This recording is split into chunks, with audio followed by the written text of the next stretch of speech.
How did the response compare to what you were expecting? Well, I didn't have a lot of expectations. Really? I had more, well, I guess there were fearful expectations. There were stories that I had written about how it was going to be perceived, consumed, digested, processed, criticized. But the ratio, I think, as they tell me, has been in my favor.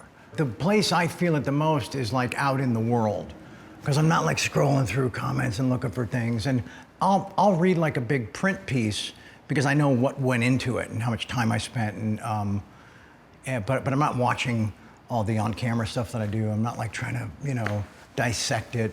But I am really inspired. I'm encouraged by the reaction just out in the world. The common theme to a lot of it is courage and bravery, stuff like that. But I think that's, nobody feels gypped. Nobody feels short-sheeted. They feel like, wow, okay, this dude sat down to like tell his story and did so, and then some.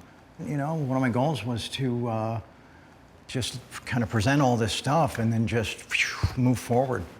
And what makes you feel like it's a reset moment? And I say that because I was talking to Betsy, your manager, the other day, and she mentioned you kind of felt like it's your ticket back. Because there's a lot of unanswered questions. I think it closes a lot of circles that were still kind of lingering open.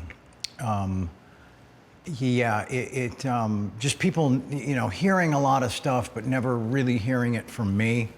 And it's not about having the final word or the last laugh, or, it's just really about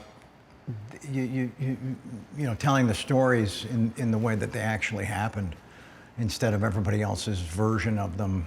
Well, and you were kind of bouncing around the idea of a book for a while, right? I think you had a buddy that, many years ago was starting to put some stuff on paper for you even too. Yeah, no, and he was, pretty decent guy, but we just were the wrong fit, and then I would read the stuff that, the stories I would tell, and I would read them, and it never felt authentic, I don't think it ever really can, unless you're actually putting your pen to your paper. And it was challenging and exciting and daunting, because there's that feeling like I would send. I had an incredible editor, Amy Bell, and I would send each chapter as it was finished, and I would get glowing reviews, and lean into this, let's trim some of that, but yeah, amazing, keep going. But then the next day, what am I staring at? A blank screen. And what was your process? I started with like a really broad outline, and then pared that down. And then as I told the stories that I felt were the ones that weren't just important to me, but that were entertaining to read.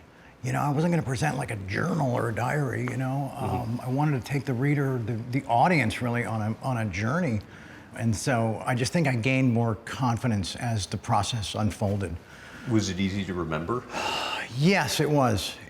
Yeah. And the stuff I couldn't, I didn't rely on a lot of other people to fill in those blanks, because then it's their story. Mm-hmm.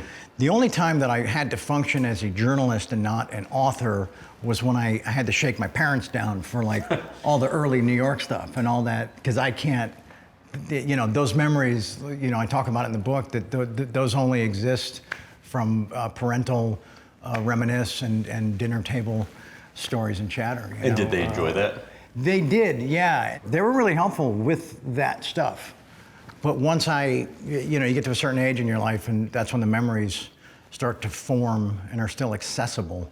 But I know there was a lot of conversation about whether to release the book or the doc first.